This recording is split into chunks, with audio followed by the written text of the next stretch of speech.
you will have seen our coverage of the scenes outside and inside the Jan Vilijoen Hoerskool in Randfontein in Joburg. Once again, we've seen images of parents and community members of different races clashing and sometimes having to be kept apart. Once again, it's happened outside a school where children of different races are supposed to learn together and perhaps learn to live together. But there are so many things going on in our society around this. It's a conversation around transformation, around inclusion. It's about a lot more than that as well. Dr. Efua Prah is a lecturer in the Department of Sociology and Social Anthropology at the University of Stellenbosch. Dr. Prah, good afternoon to you, and I really appreciate the time. We're a country where around 80% of our people have been defined as black, and yet it's still a country where people cannot feel comfortable in their own skin, cannot feel as if they're treated equally and properly and respected in our country. How do we start to have this conversation and to have it in a meaningful way? Good afternoon, Stephen, and good afternoon to the audiences out there. Thank you for the invitation to discuss what I think is it's a very important issue for South Africa. Talking about race is an important dialogue that we really should have been having consistently since the dawning of democracy in 1994, but it doesn't happen. And for me, that is also a gap in the conversation, is that when we're talking about sociopolitics and we're talking about economics and cultural formations and development, why are we not centering this discussion around race? Why have we not had a more assertive contribution from different sectors of our population and our industry around critical race? So I think, what you're leading with there is why is it that we are still where we are? Why is it that being a black person is somehow a punitive state of being, that our lives are put at risk every time we step outside of our doors? And I think it's part and parcel of an inheritance of what in critical race theory we talk about white supremacist thinking and white supremacist ideologies, that really is about a commentary on the inequities of laws and systems that were instigated at the time of conquest. I mean, is this an issue around language or the vocabulary of power? The vocabulary of power, the actual words, I mean, we're speaking in a colonial language now. If you like, that itself is white. I mean, does acknowledging that help us in this conversation, or help us to begin, maybe? Yeah, I think it continues the conversation. It would be a misnomer to say that the conversation around race hasn't happened. In fact, it has been part of black thought since antiquity to talk about the question of race. I mean, if I'm thinking about authors like W.E. Du Bois, really this question of the color line is something that has been part of the conversation for a very long time. And we have grammars of blackness, grammars of whiteness. I think actually for South Africa, from all the countries that I have lived in on the continent, there is something very particular about the South African experience, and also the allowances that South Africa provides to speak about race. There's a very well-developed, comparatively of course, a well-developed vernacular for talking about race, because apartheid, colonialism, imperialism, conquest, at the center of all of those things is this question of race. So I think we do have a language of it. It's just how we apply that language in practical terms. What does it actually look like in the legal system? How is it treated in the everyday interactions that we have? And why is it that when we talk about race, it's deemed as a touchy subject from either right-wing parties or even indeed from the liberal camp? That there's a fear around talking about race in South Africa because somehow it implicates a lot of people in the perpetuation of racist ideology. Well, I wanted to ask, I mean, when you made the point earlier, I think correctly, that it's not a conversation that we've had, I do wonder if sometimes we're just too scared, and perhaps this fear moves in several directions. I think white people are scared to have race, to have conversations around race. I think because they feel culpable. There are issues around guilt that they don't want to deal with, perhaps. I can't speak for white people, of course. I think, and I certainly can't speak for anyone else either, except for myself, but I think it's also very scary. I think it requires incredible bravery to take on a power dynamic, whether that power dynamic is at a university, whether that power dynamic is at a school, where maybe the teachers are white, maybe the motto is in Latin or something. I mean, is it the fear that holds us back? And I think that fear is an understandable and a human fear. I'm not saying that this is the right outcome. I'm just saying that there's a fear to it, perhaps. I think that whenever we're talking about power, and maybe just to circle back to something you said about language, around like the decolonial angle of the prominence of English really as the medium of communication, but also above and beyond that, because that's a very material expression of the role that colonialism and imperialism has played in our lives.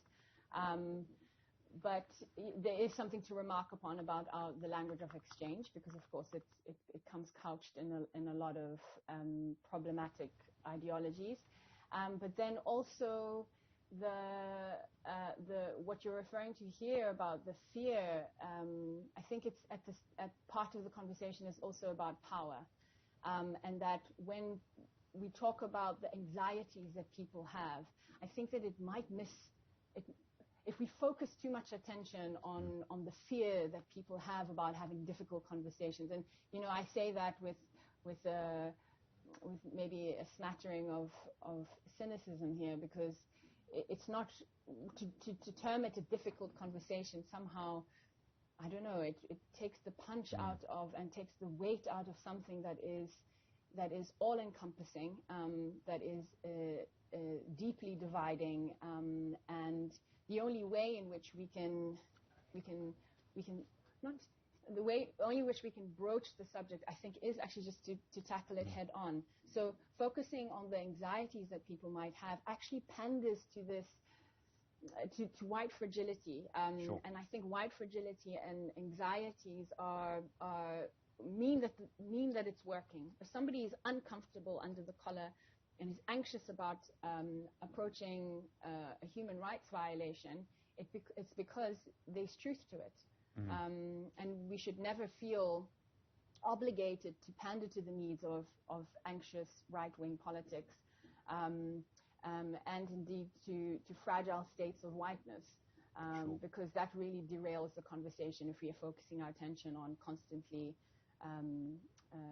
making sure that whiteness and white ideologues are still okay. Well, the thing is, it's not okay. Well, whiteness almost shouldn't be comfortable, I suppose. Maybe sums up what you're saying. We often hear the phrase, Dr. Prah, that we need to do the work, and I've heard this phrase many times. In the last week, I've heard it many times before. We need to do the work. What is doing the work? I mean, I think we need to unpack that a little bit. I mean, it certainly requires having conversations. It requires people being uncomfortable. It requires many things. How would you define the work when we need to do the work? Well, I mean, doing the work it's a phrase that I'm sure a lot of people are familiar with. It's about really setting to task your own complicit role in the making of your reality. It necessarily means that you're consistently being self-reflexive, not only at that individual personal level, but also on a public level. When you are doing the work, it means you're equipping yourself with the necessary language and tools to have a conversation. You can't come to a conversation and not know how to engage adequately. Sometimes also doing the work means that you need to be quiet, or you need to listen more, or you need to learn more. And learning doesn't necessarily mean that you need to enroll in the next university course on critical race theory. It simply means that you should be excited by the possibility that there is more to life than a parochial reading of one particular phenomena, that there is a multiplicity of understandings to be had in every moment, and that we should foster that keen sense of curiosity that we come into the world having. when we are doing the work, if you look at little people as they learn in their lives, they're constantly working. In every moment, there's a curiosity, and there's a necessity to ingest knowledge in a way that produces tangible gains. So that's for me what doing the work is. You need to make the investment in order to yield the rewards of what it means to invest in yourself and to invest in your community, invest in your society. But primarily, when we do the work, it's often a very self-ingested work. So you put your ideologies and your belief systems through the looking glass and make sure that your blind spots are interrogated. And it's only when we can do the work and that we are honest enough to do the work that, for me, I think transformation, and even this word transformation is contestable, sure. but change and shift happens in fantastic ways. I think, I mean, the many feelings of hurt and anger, if you speak to people and ask them about their parents and grandparents, you hear the most astonishing, traumatic stories of what happened to them, of how, you know, the lives of young black people now, they will know what happened to their parents and to their grandparents. They will know how their lives have been shaped by many aspects of apartheid in a way that white people's lives weren't shaped by. That trauma is not there in the same way. Is this part of the conversation? Is that I don't know if we have enough conversation around that trauma that is clearly there because of the way it shapes people's lives now.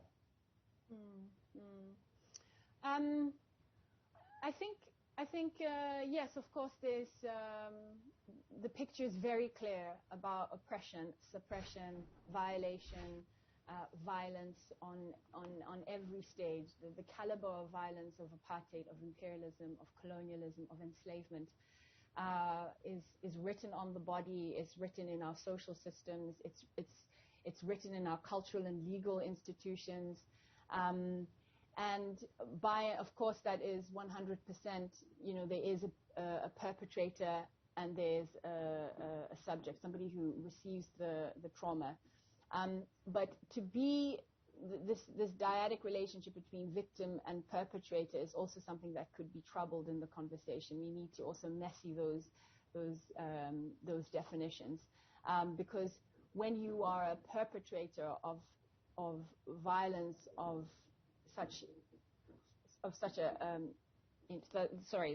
is so heinous in nature, it definitely leaves its imprint on you. I don't think South African society, you know, white people can look at themselves, look at their past, look at their grandparents and feel, no, we weren't, you know, there isn't really a trauma there that's happening. I think in order to enact those kinds of violences, there must be a malady going on. That in order to obfuscate, in order to hide, you know, to silence out, you know, some of the worst kinds of violences that I can imagine, that needs to be addressed. I don't think that white people are excluded from the conversation of trauma. I think to be in silence and to be in such a deep denial it says so much actually about our incredibly racialized and politicized society. It's not. I think it's too easy to say, well, white people, you know, we had it good, and you know, we didn't really suffer. And that's also, please don't misunderstand what I'm saying. It's not saying that white people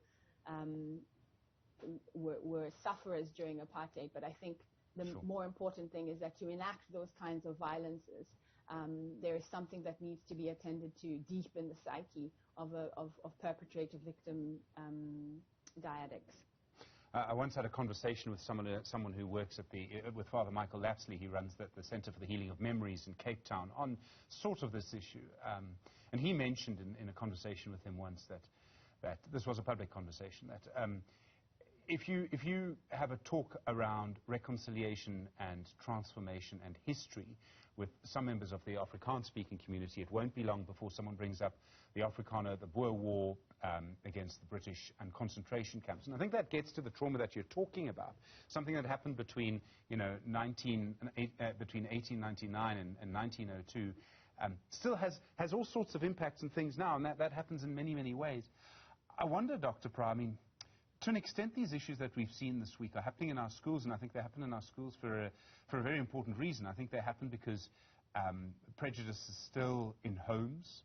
I think it's also because schools are where people from different parts, and I mean different races, really, of our society come together, so children are sitting next to each other. What really worries me is that in 10 years or 20 years, what we saw this week is going to happen again. How worried are you that that is what's going to happen? Yeah, certainly. I mean, I think I'm concerned. It's why I involve myself in discussions around critical race theory, and I try and equip myself and do the work around decoloniality.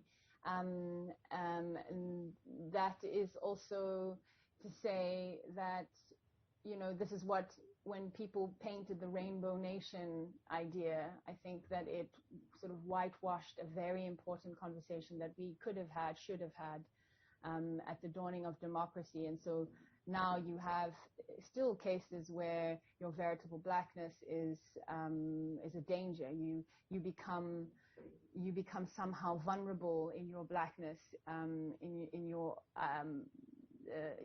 one's black identity becomes a problem in a country where it is your home.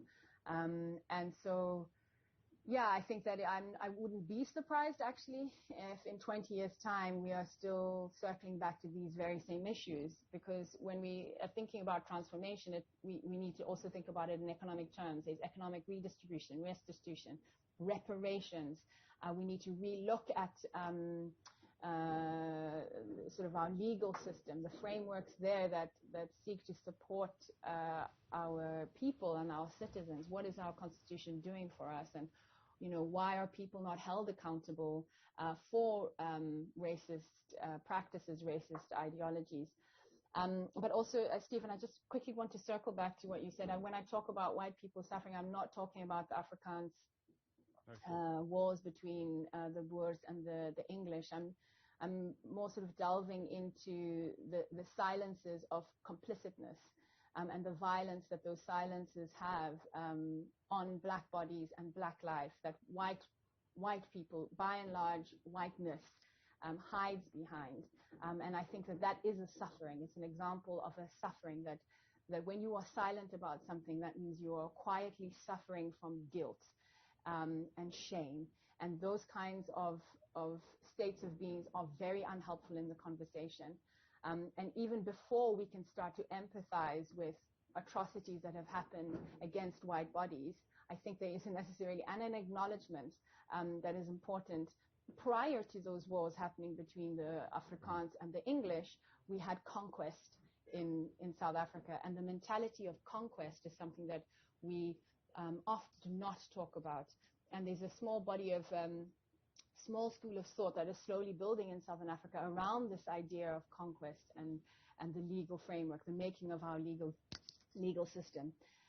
So just in some, you asked whether I was worried whether in 20 years' time my children will be experiencing this, and yes, my answer is yes, because it was 20 years ago when there was a young, I don't know if you remember the story, there was a young man who had urinated on a taxi driver's head when they were out partying. So that was 20 years ago. Now 20 years, we're still in the same situation where we're fighting to have a conversation around race. Because young people are being exposed to this inheritance of racist ideology, because we haven't attended to dismantling hierarchies. We haven't attended to looking at the intersectional nature in which race, gender, class, and age, formulate themselves in a tight glove around our identity. And I think it's too quick for people to say, oh, you know, we're talking about identitarian politics again, you know, aren't we over this? No, we cannot be over something until we've actually addressed it. We've looked the beast in the eye and we've said, we understand what's going on here, and this is the conversation that we need to be having. And it is always never just one conversation. It's multiple conversations that we ought to be having. Dr. Efua Prah, in a way, I feel we're just beginning. Thank you so much. I really appreciate it. Thank you. A lecturer in the Department of Sociology and Social Anthropology at the University of Stellenbosch.